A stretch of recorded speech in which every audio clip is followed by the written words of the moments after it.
Tonight, the urgent manhunt lasting for hours outside Los Angeles. 4 separate crime scenes. Authorities say a son killing his father, his brother, his mother shot, her condition unknown. Then the scene at the gas station, then a bank. And late today, the images, police moving in, what we've just learned.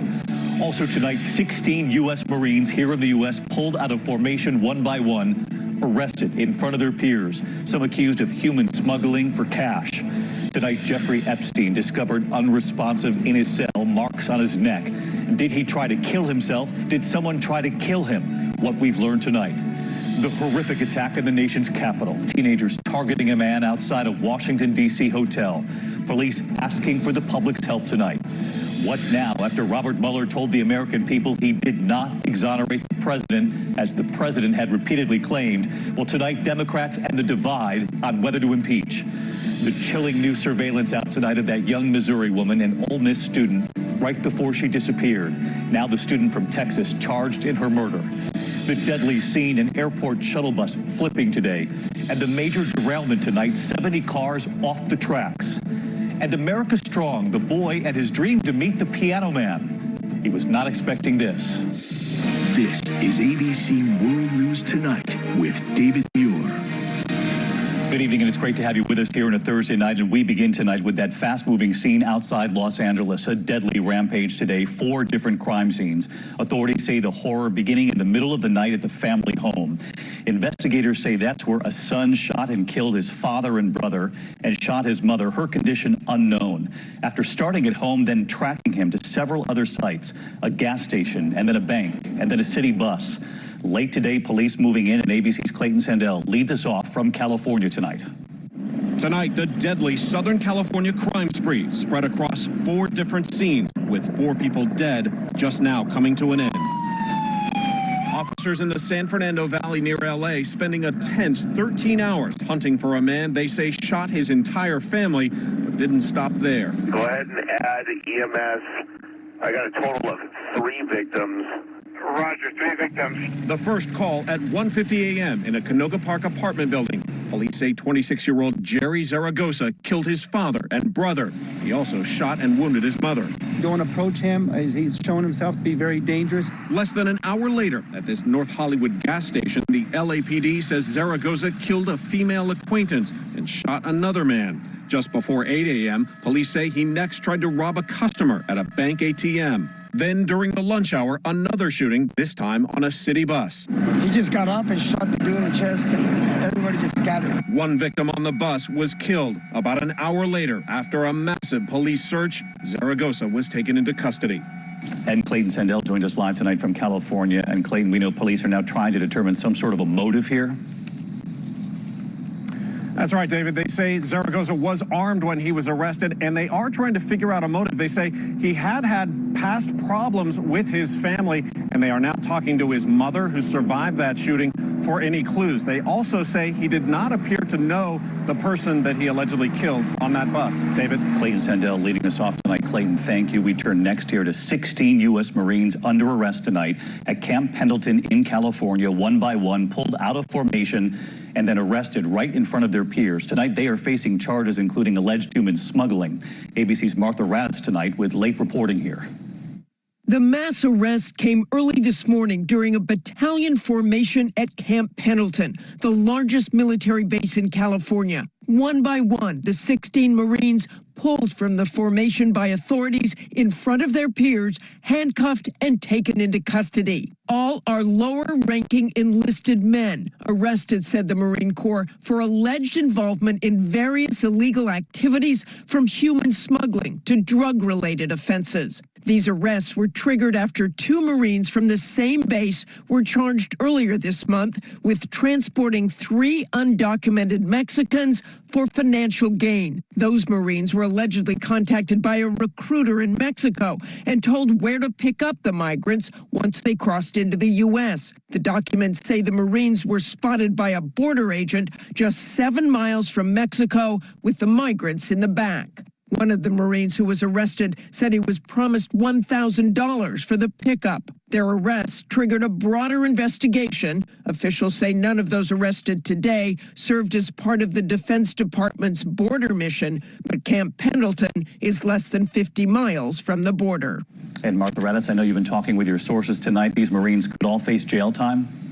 They could, David. It is very possible, depending on the severity and scope of what they find. But having 16 Marines arrested at once will likely lead to even more investigations and even more of a spotlight on human smuggling. David? All right, Martha Raddatz again tonight. Martha, thank you. We turn here to a dramatic turn for accused sex trafficker Jeffrey Epstein, found unresponsive on the floor of his cell at a jail here in New York City. Marks found on his neck. He was taken to a hospital. Tonight, he is back behind bars, and this question, did he try to take his own life, or did someone try to kill him? ABC's Whit Johnson tonight. Tonight, sources tell ABC News Jeffrey Epstein is on suicide watch in a New York City jail after the disgraced financier was found unresponsive in his cell with marks on his neck. When Epstein came to, he told authorities he couldn't remember what had happened. Investigators initially thought he tried to take his own life or make it seem that way. Now they're looking into whether he was assaulted by another inmate or whether he even paid someone to beat him up. They've interviewed another inmate, Nick Tartaglione, a former cop accused of murder. I spoke with his lawyer. Nick knows what happened. We're not going to talk about it. My purpose is to say definitively Nick had nothing at all to do with hurting anybody in the facility, and in particular Mr. Epstein. Epstein is accused of exploiting and abusing dozens of minor girls, some as young as 14. Just last week, a judge rejecting his request for bail. The mega millionaire had offered to put up his mansion and private jet as collateral for bond, but prosecutors argued he shouldn't be allowed to live inside a gilded cage. The Metropolitan Correctional Center is a far cry from that. 8x8 cells, locked down virtually 24 hours a day.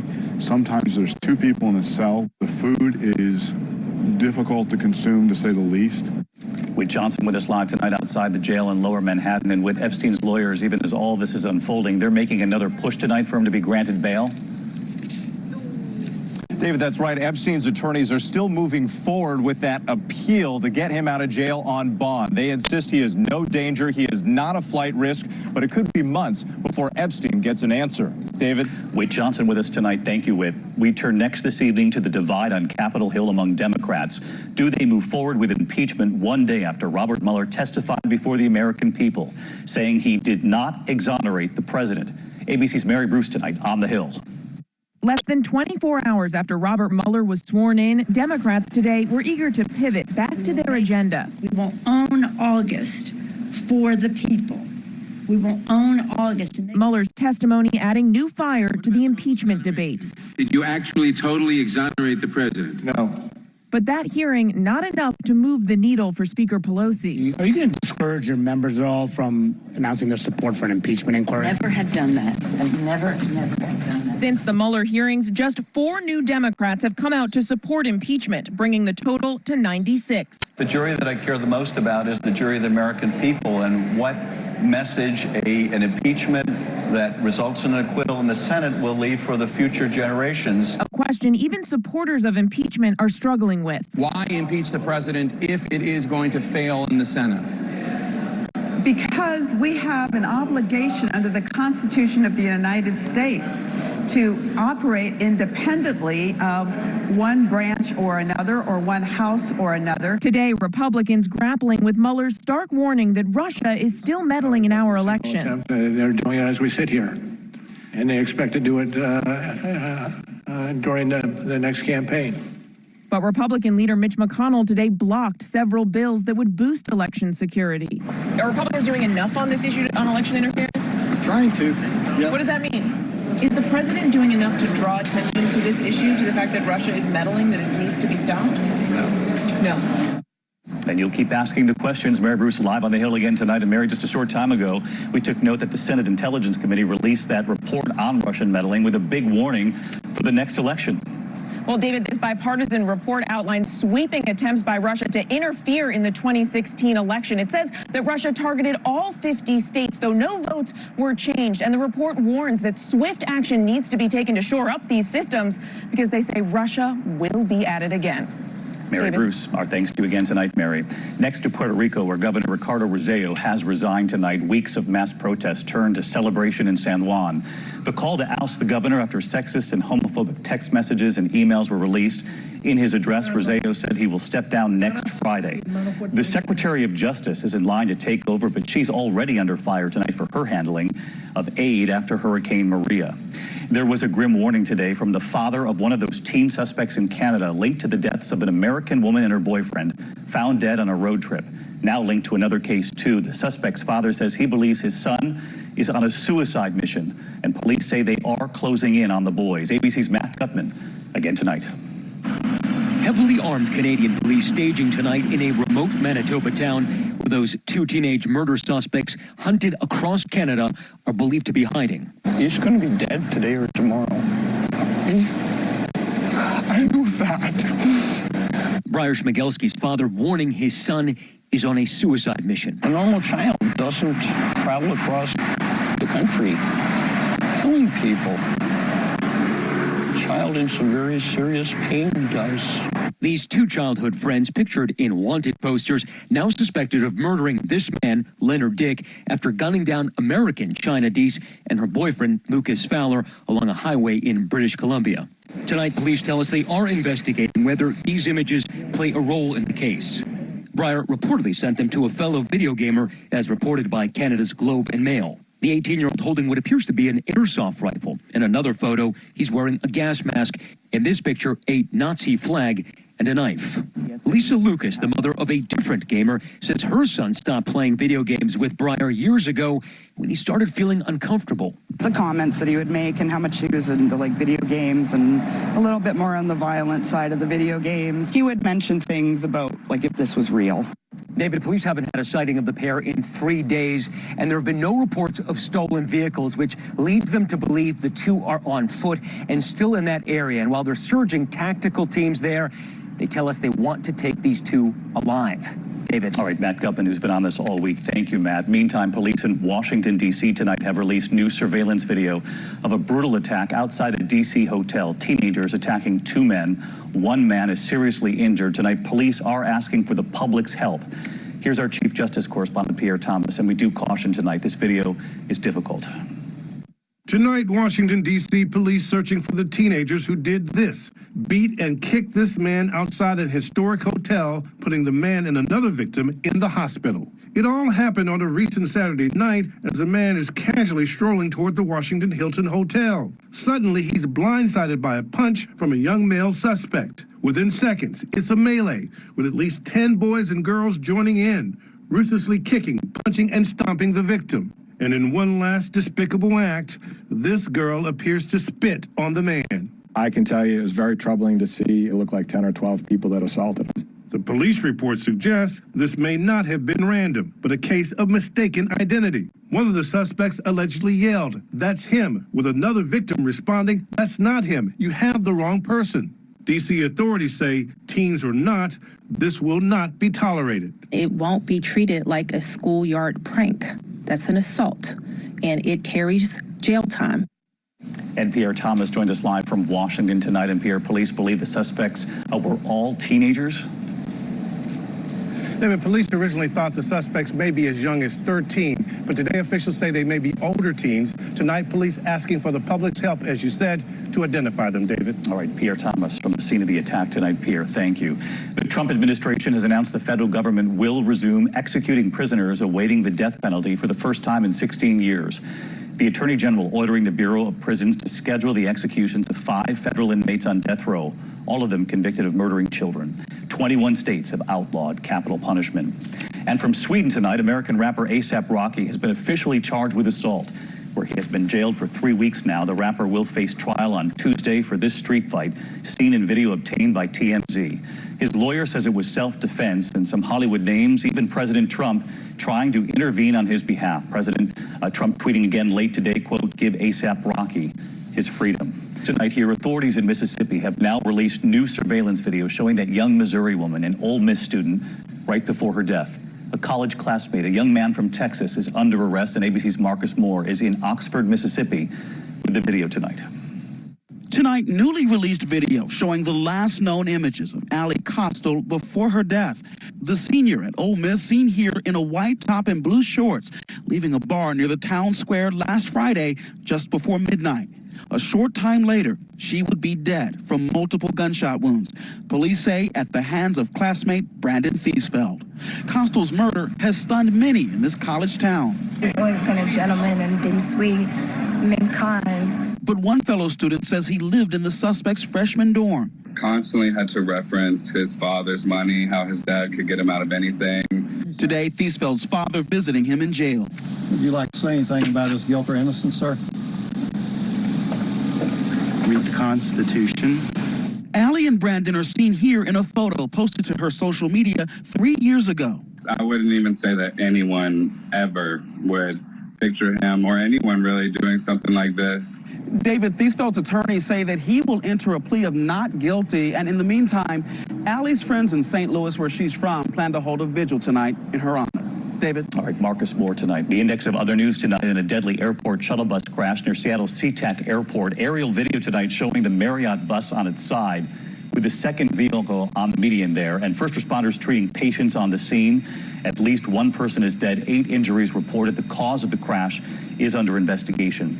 A massive train derailment in Mercer County, Missouri tonight. Drone footage coming in showing some of the 70 Union Pacific cars that toppled off the tracks during a trip between Wisconsin and Texas. Some spilling sand, but they say this is not a hazmat situation tonight and no injuries were reported. That's the good news there.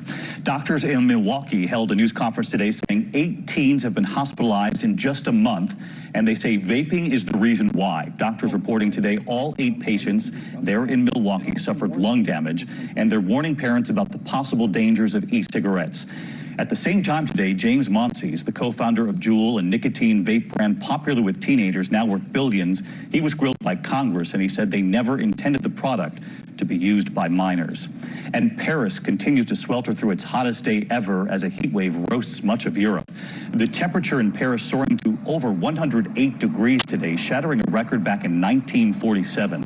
Residents and tourists seeking relief in many parts of Paris, including the famous fountains at the base of the Eiffel Tower. There are concerns the extreme heat could complicate restoration at Notre Dame. We'll, of course, stay on it. America Strong, the boy who has been playing piano since he was just 2 years old. He is blind, he is autistic, but none of that has stopped him. He's always had a dream, and when his idol got wind of this, well, this is what happened. Logan Ryman is 14. He's blind, autistic, and he is talented. He plays the piano, and look who he's with, his mother and the piano man. And when Billy Joel heard about Logan, this is what happened next. Billy Joel, Logan, and that famous song.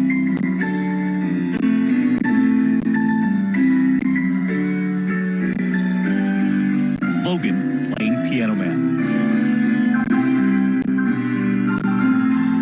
All of this right before the concert at Madison Square Garden, when they normally perform sound checks.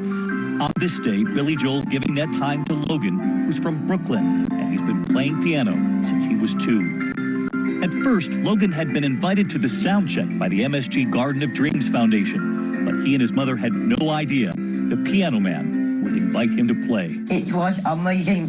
Billy Joel. Billy Joel, his idol, right there with him at the piano. There's a very small difference between music and magic, and what was happening on that stage was magic. Magic with the Piano Man and that boy with a dream from Brooklyn.